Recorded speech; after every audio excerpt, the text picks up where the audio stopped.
The automotive industry has played a crucial role in Black history, having provided African Americans with jobs and with mobility. Although we are major producers and consumers of the vehicles, the number of minority dealers and operators has not kept up with the demographics and consumer trends. According to the National Association of Minority Automobile Dealers, 30% of new vehicles are purchased by minorities, but only 5% of dealerships are minority owned, and 95% of minority dealers are first-generation owners. Joining me now is the owner of Taylor Chevrolet, Bill Perkins, and his son, Monty Perkins, who is the general sales manager. Welcome to American Black Journal.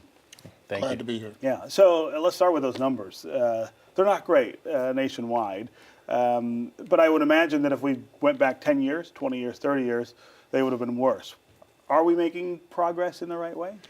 We're making some progress, but I think there's a lot of room for improvement. I think that one thing you have in our business is there's such a desire and demand for automobile dealerships that it's been very difficult for minorities to work their way in and to acquire these dealerships, and the cost of them now has just skyrocketed. Yeah. It's very expensive, and it takes a lot of capital to get into this business. Talk about that process. How does somebody become an auto dealer? They look for people with experience, but one of the main things is capital. Yeah. If you have the capital and the backing, and you have the experience that shows that you can run. It's not only just running a dealership, it's running a business. Right. And I think that that's what a lot of people fail to realize. They think that, dealers sell so many cars that it's an easy business.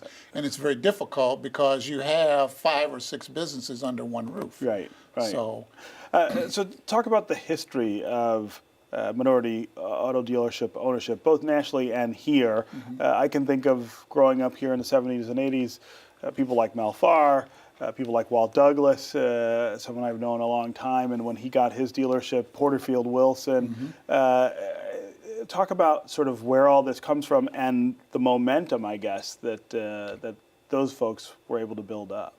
Well, I think what really took place and kind of got this whole thing started is that I think the manufacturers started to recognize the fact that they were selling a lot of cars to minorities, here in this market, African Americans, but they did not have, enough representation. Sure. So over the years, they started finding out that if they promoted this, it could also help their image. So they started what they call dealer development programs, our minority dealer development programs. General Motors was one of the first manufacturers to start a dealer development program. Mm-hmm. And that's how this all kind of got started. You had people that were in the business. Some were managers, some were just salespeople, but they decided, hey, we're going to help or assist some of these minorities going into business.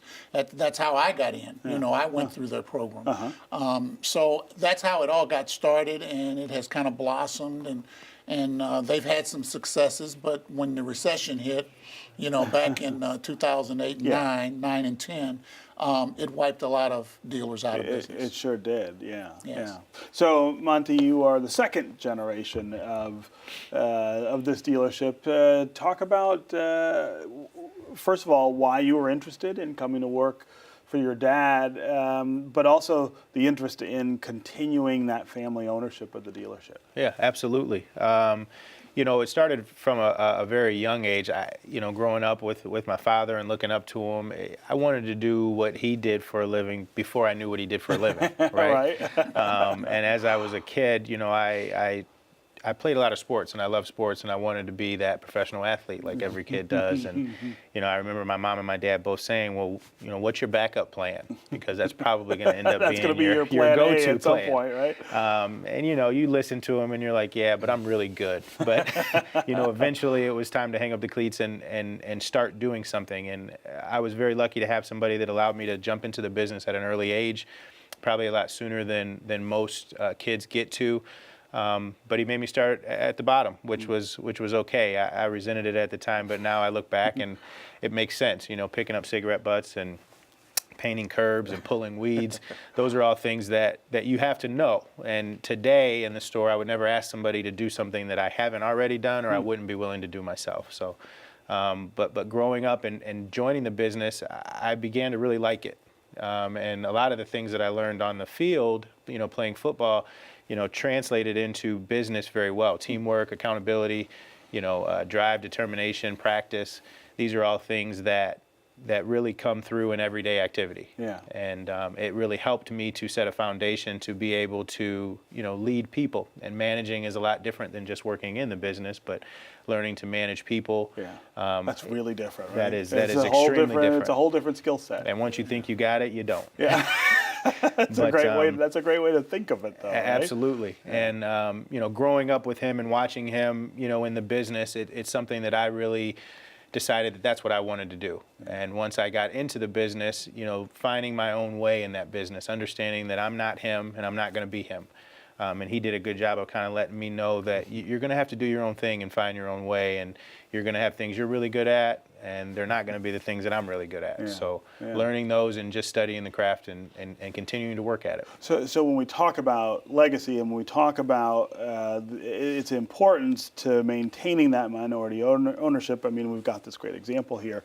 But I'm curious on your side, how did you know that was the right thing for the business, not just for you? Well, I've been around for a long time, and as a result, I realized the hard way how difficult it was to get into this business, and not only get into the business, but to stay in the business. It's one thing to get in, but it's another thing to stay. Survive, right? Yeah. And after I learned the ropes and gained some success, in running my business, I started looking around, and I started looking at other dealers and what they were doing and how many kids were actually coming along.